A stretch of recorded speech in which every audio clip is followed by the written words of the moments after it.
Hello and welcome you all to let's crack it with Vishay Gupta. तो ये है 8 अगस्त के करंट अफेयर्स। बहुत इंपॉर्टेंट करंट अफेयर्स है गाइस, आप इनको कवर करते रहिएगा। कोई भी आपका डाउट है, कोई भी आपका सजेशन है, कोई भी फीडबैक है तो उसको जरूर कमेंट कीजिएगा।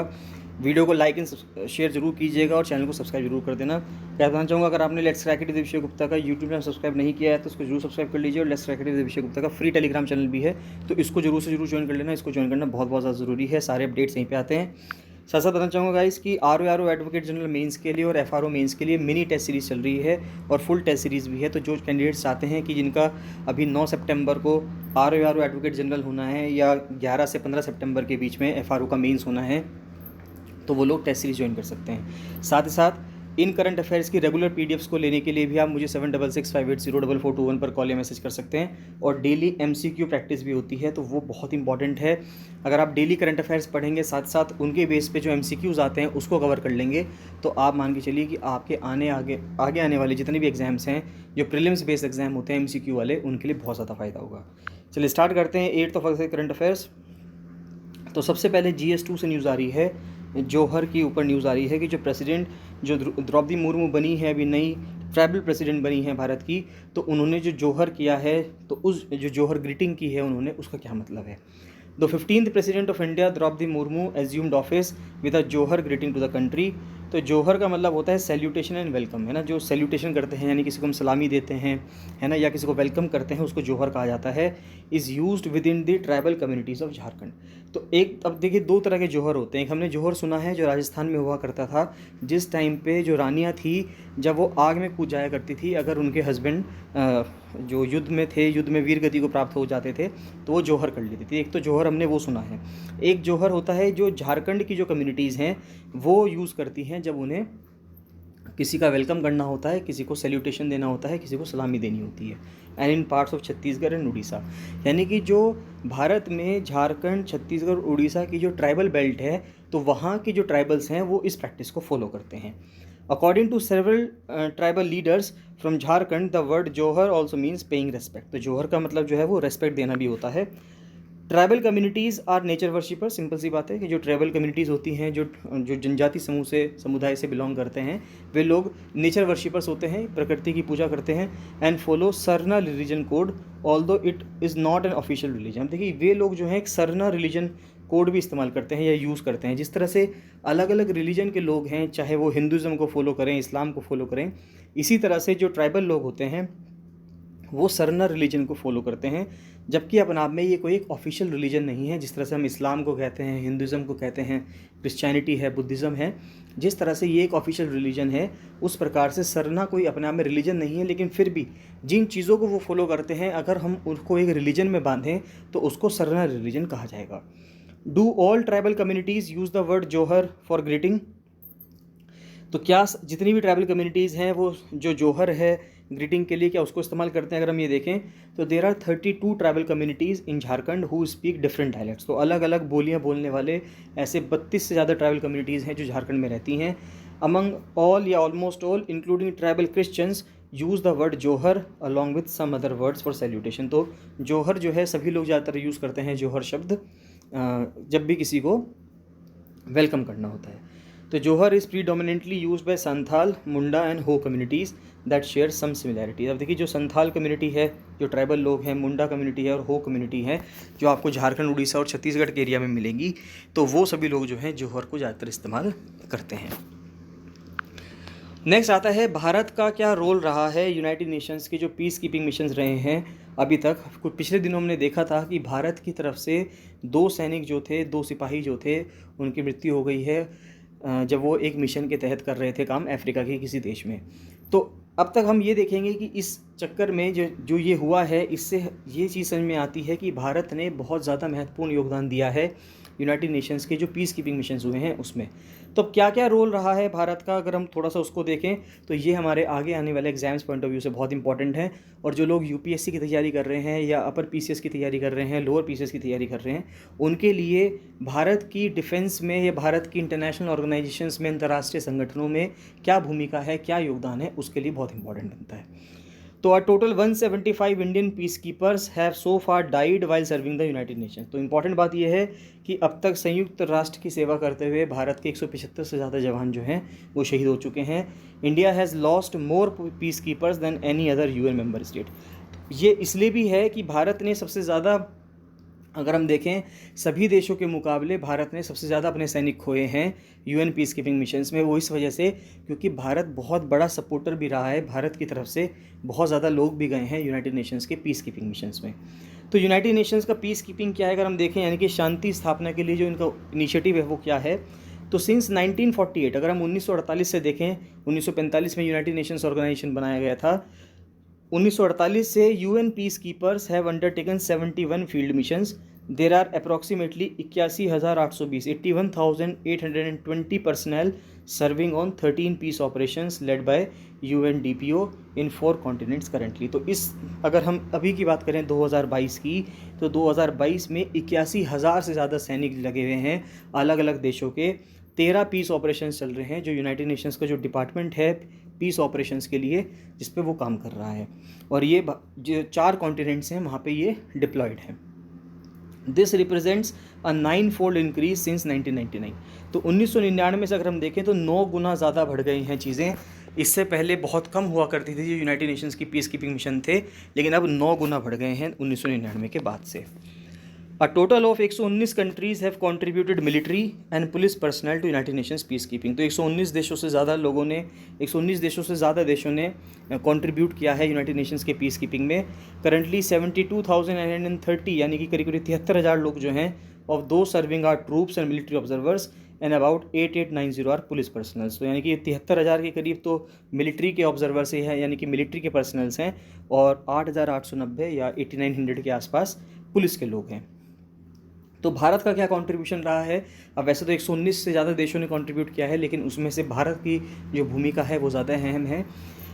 तो India has a long history of service United Nations peacekeeping having contributed more personnel than any other country. तो बहुत इंपॉर्टेंट चीज़ है ये कि भारत का जो स्टैचर है, भारत की जो भूमिका है यूनाइटेड नेशंस के पीस कीपिंग में, वो बाकी सभी देशों से कहीं बढ़कर है, कहीं ज़्यादा है, क्योंकि भारत किसी भी अन्य देश की तुलना में सबसे अधिक कर्मियों का योगदान जो रहा है वो भारत से रहा है। To date, more than 253,000 Indians have served in 49 of the 71 UN peacekeeping missions established around the world since 1948। तो अब तक अगर हम देखें तो 2,53,000 से ज़्यादा भारतीयों ने 49 मिशंस में, अब तक जो यूनाइटेड नेशंस के 71 पीस कीपिंग मिशंस हुए हैं उसमें से 49 मिशंस में भारत ने सर्व किया है 1948 से। Currently there are around 5,500 troops and police from India who have been deployed to UN peacekeeping missions। तो अभी भी अगर हम देखें तो 5500 से ज़्यादा लोग गए हुए हैं, the 5th highest among troop contributing countries. India has also provided and continues to provide eminent force commanders for United Nations के मिशंस के लिए भारत ने जो अपने बेहतरीन सिपाही होते हैं उनको भेजा जाता है। India is the 5th largest troop contributor, तो 5वां सबसे बड़ा ट्रूप कंट्रीब्यूटर है इस टाइम पे, with 5323 personnel deployed in 8 out of 13 active UN peace keeping missions. तो इस टाइम पे पूरे विश्व में 13 यूनाइटेड नेशंस के पीस कीपिंग मिशन चल रहे हैं अलग अलग देशों में। तो उसमें से 8 में भारत के सिपाही हैं, जिनकी कुल संख्या इस टाइम पे 5,323 के आसपास है, और विच 166 आर पुलिस पर्सनल, और 5323 में से 166 जो हैं वो पुलिस के लोग हैं। India's contribution to United Nations peacekeeping began with its participation in the UN operation in Korea in the 1950। तो भारत ने कब स्टार्ट किया पार्टिसिपेट करना, अगर हम देखें तो यूनाइटेड नेशंस का जो पीस कीपिंग मिशन था वो 1948 से शुरू होता है, लेकिन भारत ने जो पार्टिसिपेट करना शुरू करा वो 1950 के दशक से शुरू करा। जब 1950 में कोरियन वॉर हुआ, नॉर्थ कोरिया और साउथ कोरिया में वॉर हुआ, तो उसके बाद से भारत ने यूनाइटेड नेशंस का जो पीस कीपिंग मिशन था उसमें पार्टिसिपेट करना स्टार्ट किया, where India's mediatory role in resolving the stalemate over prisoners of war in Korea led to the signing of the armistice that ended the Korean war. तो उस time पे क्या हुआ कि अगर हम कोरिया को देखें तो कोरिया में जो नॉर्थ कोरिया और साउथ कोरिया के बीच में लड़ाई चल रही थी वो कभी भी सॉल्व नहीं हो रही थी। भारत ने वहाँ पे मध्यस्थता की, मीडिएटरी रोल निभाया, और उस टाइम पे जो प्रिजनर्स ऑफ वॉर थे, यानी कि युद्ध के टाइम पे जो कैदी बन जाते हैं सैनिक, उनके मैटर को सॉल्व करवाने के लिए भारत ने काफ़ी हेल्प की, और उनके बीच में एक आर्मिस्टिस हुआ, साइनिंग ऑफ द आर्मिस्टिस। यानी कि अगर हम ये देखें, अगर हम कोरिया की बात करें तो कोरिया में अभी तक नॉर्थ कोरिया और साउथ कोरिया के बीच में पीस ट्रीटी साइन नहीं हुई है, उनके बीच में आर्मिस्टिस साइन हुआ है।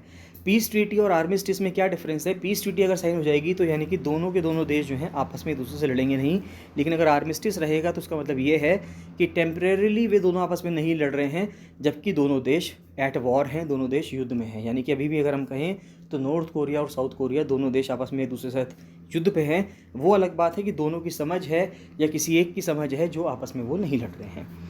India chaired the 5-member neutral Nations repatriation commission while the Indian custodian force supervised the process of interviews and repatriation that followed। तो उस टाइम पे भारत ने चेयर किया था जो 5 मेंबर की न्यूट्रल नेशंस, यानी कि जो देश न्यूट्रल हैं, ना तो वो एक कंट्री की साइड है ना ही वो दूसरे कंट्री के साइड हैं, तो न्यूट्रल नेशंस का जो रिपैट्रिएशन कमीशन था उसने भारत ने उसको चेयर किया था। The United Nations entrusted the Indian arm forces with subsequent peace missions in the Middle East, Cyprus and the Congo since 1971।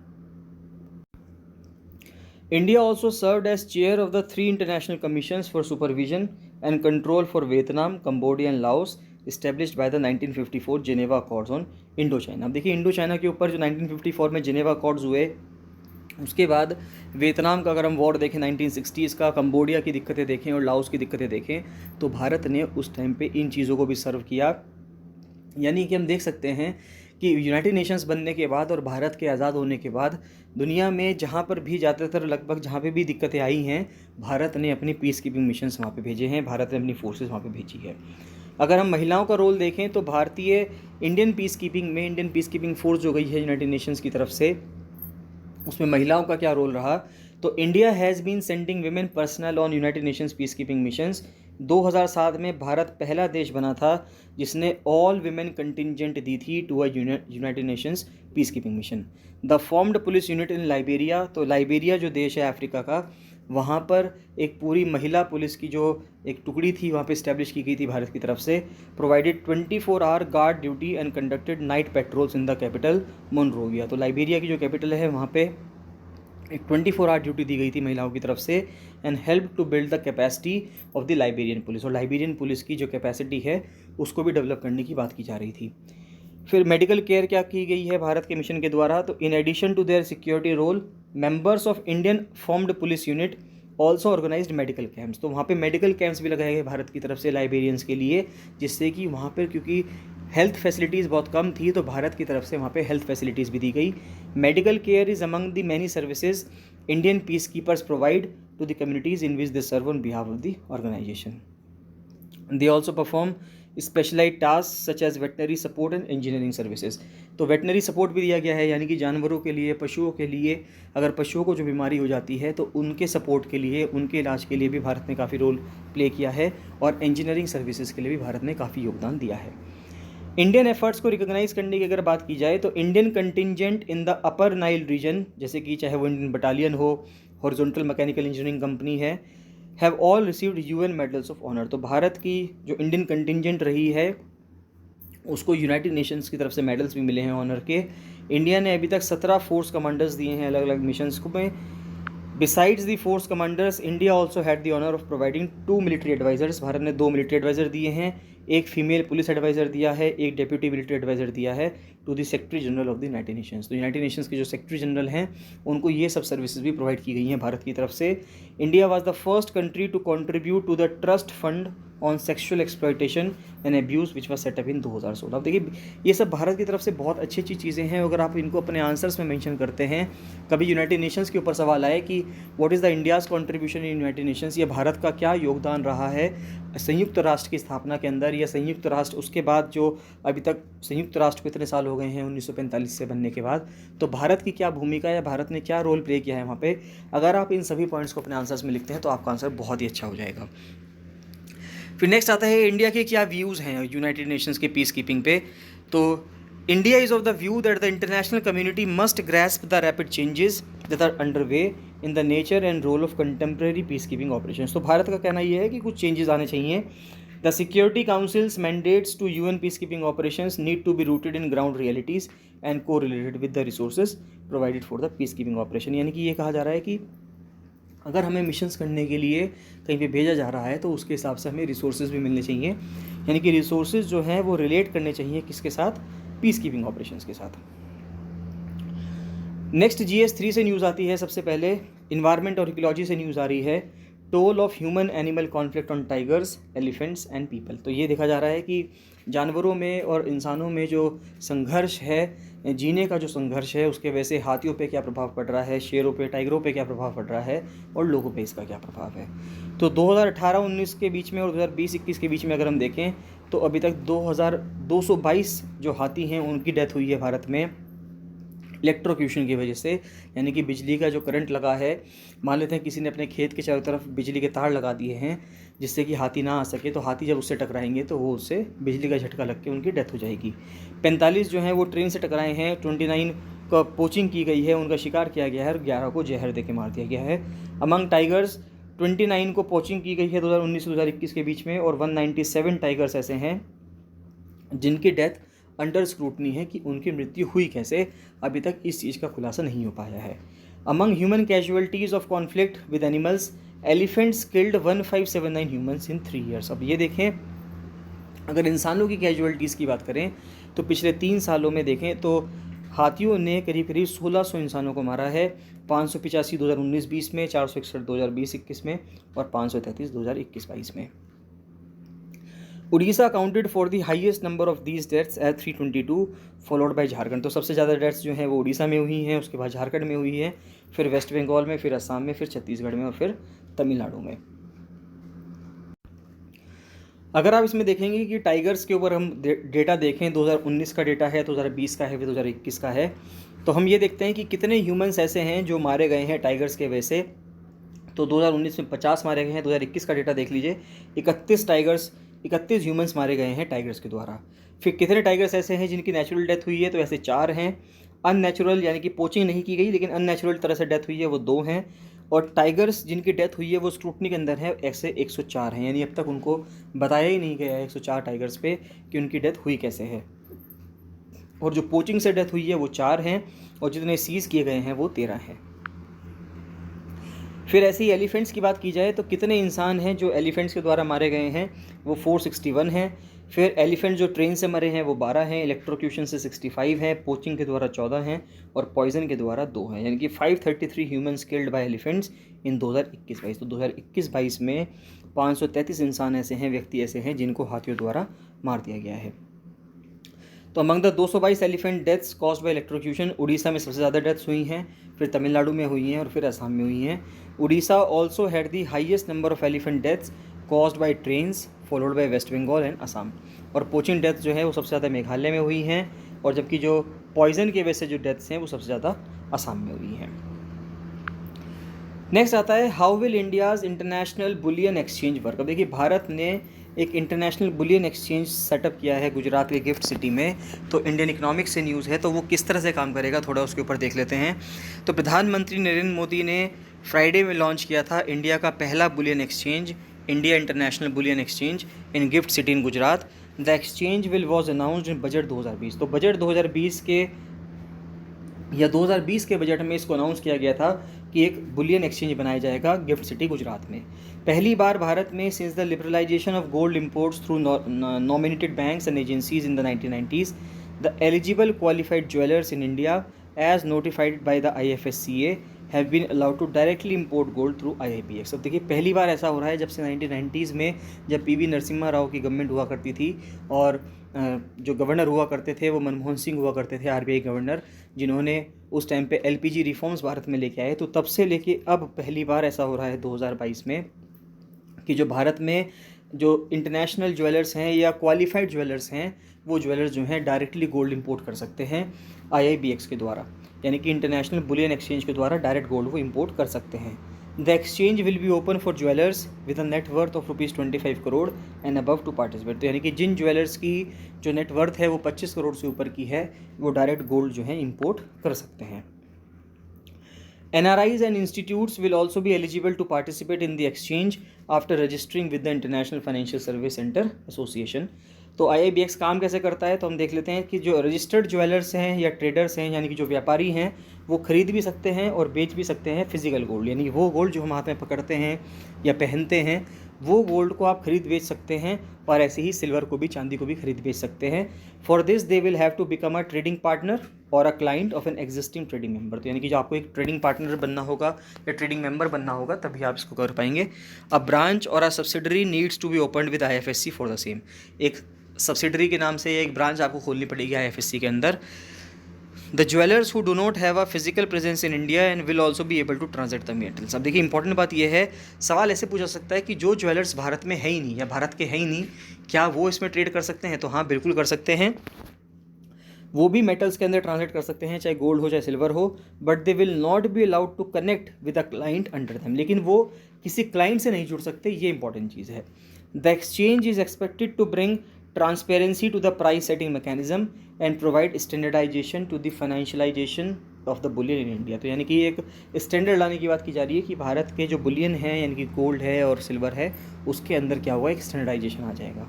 It shall also work as a standard setting tool for the quality of the Boolean.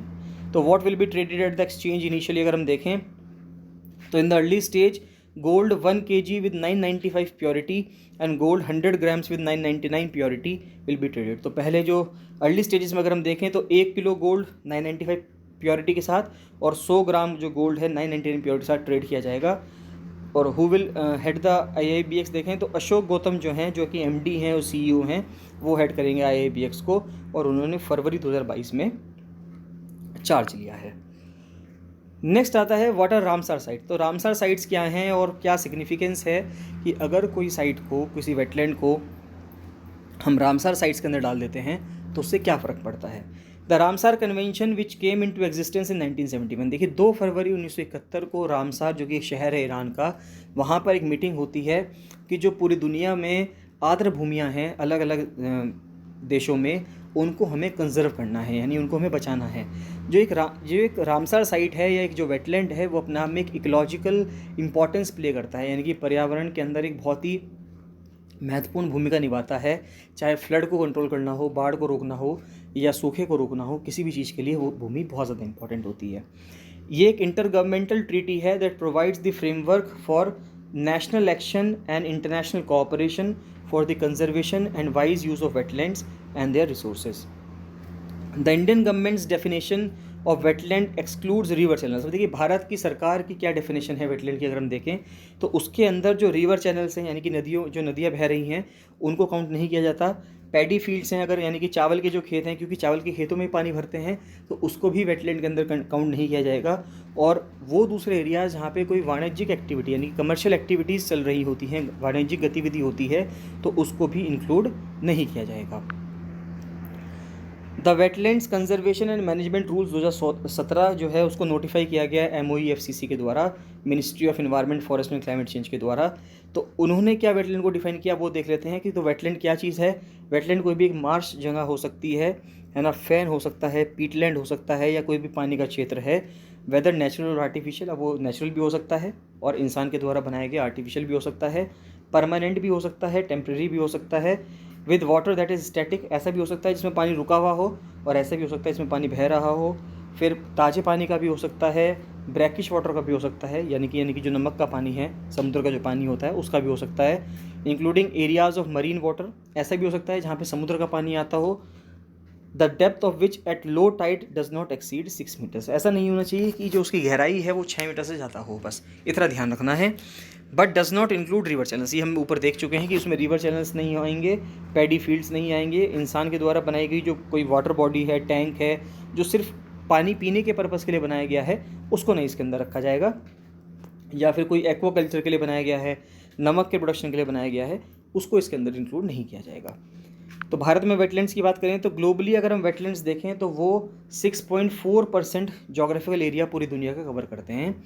Bharat में national wetland inventory और assessment जो compile की गई इसरो के द्वारा, wetland जो हैं वो 1,52,600 स्क्वायर किलोमीटर में फैले हुए हैं, जो कि भारत के एरिया के 4.63% है। ये इंपॉर्टेंट चीज़ है। तो भारत में जो वेटलैंड हैं वो भारत के एरिया के 4.63% हैं। Of the 1,52,600 square kilometre, inland natural wetlands account for 43 और कोस्टल नेचुरल वेटलैंड्स 24। तो 1,52,600 स्क्वायर किलोमीटर में से 43% तो देश के अंदर है, यानी कि इनलैंड है, और जो कोस्टल अगर हम देखें, समुद्र के किनारे अगर हम देखें तो वो 24.3% है। रिवर और स्ट्रीम्स जो हैं वो 52,600 स्क्वायर किलोमीटर ऑक्यूपाई करती हैं। रिजर्वायर हैं, बैराजेस हैं, वो 24,800, और इंटरटाइडल मड फ्लैट्स हैं वो 24,100, और कोई टैंक है, पॉन्ड है 13,000, और लेक है या पॉन्ड है वो 7,300। तो ये अलग अलग करके हम देख सकते हैं। तो सबसे ज़्यादा जो एरिया ले रखा है वो रिवर और स्ट्रीम्स ने ले रखा है, और सबसे कम जो ले रखा है वो लेक ने या पॉन्ड्स ने ले रखा है। तो भारत में 19 तरह के वेटलैंड्स हैं, और स्टेट वाइज डिस्ट्रीब्यूशन में गुजरात जो है सबसे ऊपर आता है, वहाँ पे 34,700 स्क्वायर किलोमीटर के वेटलैंड्स हैं, 17.56% of total geographical area of the state, और 22.7% के टोटल वेटलैंड्स हैं।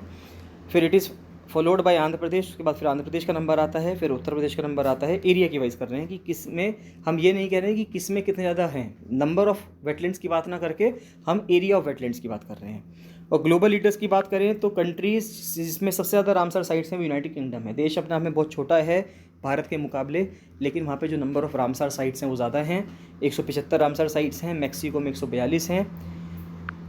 उसके बाद बोलीविया जो है सबसे ज़्यादा जो एरिया है वो बोलीविया के अंदर है, वो 1,48,000 स्क्वायर किलोमीटर है अंडर द कन्वेंशन प्रोटेक्शन। अब देखिए भारत में जो वेटलैंड्स हैं, ऐसा नहीं होता है कि जिस भी देश में जितने वेटलैंड्स होते हैं सब के सब रामसार साइट्स के अंदर आते हैं। कि भारत में अगर हम वेटलैंड की बात करें तो भारत में वेटलैंड्स बहुत ज़्यादा हैं, लेकिन रामसार साइट्स जो हैं वो बहुत कम हैं। तो भारत में जो हम कह रहे हैं कि 1,52,600 स्क्वायर किलोमीटर जो एरिया है वो वेटलैंड्स का है, ना कि रामसार साइट्स का। रामसार साइट्स का एरिया देखेंगे तो बहुत कम हो जाएगा। उसी प्रकार से बोलीविया के अगर अंदर देखें तो बोलीविया का 1,48,000 स्क्वायर किलोमीटर का एरिया वो एरिया है जो रामसार साइट्स का है। तो भारत में 1,52,000 टोटल हैं, चाहे वो रामसार साइट हो चाहे ना हो, लेकिन बोलीविया के अंदर रामसार साइट्स का 1,48,000 है। तो भारत में अगर हमें रामसार साइट्स बहुत ज़्यादा संख्या में बढ़ानी पड़ेंगी तब उनका एरिया जाके हमारा इतना बन पाएगा। तो Canada, Chad, Congo, Russian federation में सभी के अंदर 1,00,000 स्क्वायर किलोमीटर से ज़्यादा के रामसर साइट्स हैं, ये इंपॉर्टेंट बात है। फिर इंडिया की इंपॉर्टेंस भी है क्योंकि भारत जो रास्ते में पड़ता है, भारत पड़ता है सेंट्रल एशियन फ्लाईवे में। अब देखिए जिस प्रकार से इंसान एक जगह से दूसरी जगह उड़ के जाता है एरोप्लेन के थ्रू, उसी प्रकार से चिड़ियाएँ जो हैं, जो बर्ड्स हैं, जो पक्षियाँ हैं, वो भी एक जगह से दूसरी जगह उड़ के जाती हैं। तो जो जोग्राफर्स हैं, जो इन्वायरमेंटलिस्ट हैं, उन्होंने ये देखा है कि चिड़ियाएँ जो हैं यानी कि जो पक्षियाँ हैं वो जब चलते हैं, जब वो उड़ते हैं तो वो एक रास्ता फॉलो करते हैं जिसको फ्लाईवे का नाम दे दिया गया है कि यहाँ से पक्षी उड़ के जाएंगे। तो भारत जो है वो सेंट्रल एशिया फ्लाईवे का जो रास्ता है उसमें पड़ता है। तो dozens of species of birds of Central Asia and Siberia migrate to warmer tropical regions including Bharat and equatorial region to escape harsh winter in their breeding grounds. अब देखिए जो ज़्यादातर पक्षी जो साइबेरिया के रहने वाले हैं, रशिया में रहने वाले हैं, वो जब सर्दियों में वहाँ पे बहुत ज़्यादा सर्दी पड़ती है तो वो वहाँ पे नहीं रह सकते। तो वो हज़ारों किलोमीटर का डिस्टेंस ट्रेवल करके भारत की तरफ आते हैं, यानी कि जो भारत का जो इक्वेटोरियल टेम्परेचर है, यानी कि उष्णकटिबंधीय जो टेम्परेचर है, तो वहाँ पे आते हैं, जिसके वजह से क्या होता है कि उनको जो गर्माहट है वो फील होती है। तो फिर उसके बाद जब यहाँ पे गर्मी बढ़ने लगती है तो उसके बाद फिर वो वापस साइबेरिया की तरफ चले जाते हैं। तो इस तरह से वो माइग्रेट करते रहते हैं।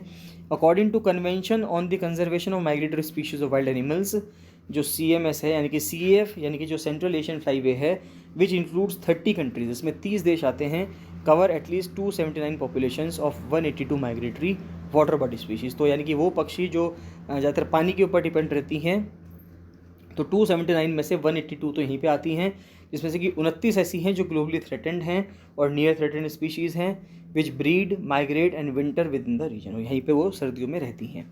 Wetlands in India act as foraging and resting ground. तो जो वेटलैंड्स हैं वो ये रोल प्ले करती हैं कि वो वहाँ पे जो पक्षी आते हैं उनको वो वहाँ पे रेस्ट करती हैं। अगर आप सर्दियों में देखेंगे तो सर्दियों में कई सारे पक्षी ऐसे हैं जो चिलिका लेक के आसपास आते हैं, या नागालैंड में आते हैं, या मणिपुर का जो लोकटक लेक है वहाँ पे आते हैं, वहीं पे रहते हैं। उसके बाद जब गर्मियाँ बढ़ने लगती हैं या सर्दियाँ कम होने लगती हैं, उसके बाद वो उड़ के वापस साइबेरिया चले जाते हैं। नेक्स्ट एक स्पोर्ट्स न्यूज़ आ रही है। The रिपेज format introduced by world athletics for the 2024 Paris Olympics. तो पेरिस में 2024 के ओलंपिक्स होने जा रहे हैं। 2020 के ओलंपिक्स जो कि 2021 में हुए वो टोक्यो में हुए थे, लेकिन अब जो 2024 के ओलंपिक्स हैं वो पेरिस में होंगे। एक चीज़ तो हमें यहाँ से ये पता चलती है, और एक रिपेज फॉर्मेट करके है। अब ये क्या है रिपेज फॉर्मेट, ये सब समझ लेते हैं। तो World Athletics announced that they were set to introduce a repechage round in individual track events from 200 to 1500 metre races for the 2024 Paris Olympic Games. तो 200 मीटर की रेस से लेके और 1500 मीटर तक की रेस के जो इवेंट्स होते हैं उसके अंदर एक रिपेज राउंड जो होगा वो लगाया जाएगा। तो रिपेज का मतलब क्या है? रिपेज का मतलब होता है एक सेकंड चांस देना। मतलब किसी को हम दूसरा चांस दें कि भैया आप पहली बार हार गए हो, चलो दूसरी बार भाग लो। तो repechage essentially means a second chance.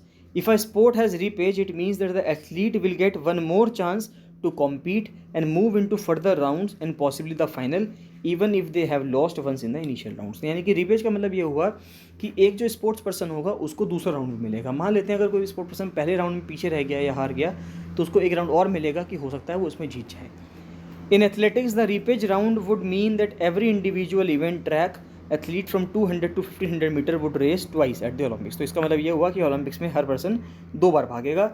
और वर्ल्ड एथलेटिक्स के according the events at the Olympics would now consist of a round 1, रिपेज round, semifinals and finals. तो इसका मतलब क्या हुआ कि पहले तो राउंड 1 होगा, फिर एक रिपेज राउंड होगा, फिर सेमीफाइनल होगा और फिर फाइनल होगा. यानी पहले 3 राउंड हुआ करते थे, अब 4 राउंड हो जाएंगे. Repage for the 100 metre race was not included because the event already has preliminary heats in place. इससे पहले और भी चीज़ें हैं तो 100 मीटर रेस के अंदर इसको इंक्लूड नहीं किया गया है क्योंकि 100 मीटर रेस बिल्कुल एक स्प्रिंट होती है, इसलिए 200 मीटर रेस को ही इसमें स्टार्ट किया गया है. तो दैट्स ऑल. तो ये थे आज के करंट अफेयर्स गाइस. इसमें आपको कोई भी डाउट आता है तो आप मुझे कमेंट सेक्शन में कमेंट करके जरूर बताइएगा. आपका फीडबैक क्या है, आपका सजेशन क्या है, उसको जरूर बताइएगा. बाकी मिलते हैं नेक्स्ट वीडियो में. So thank you and bye bye.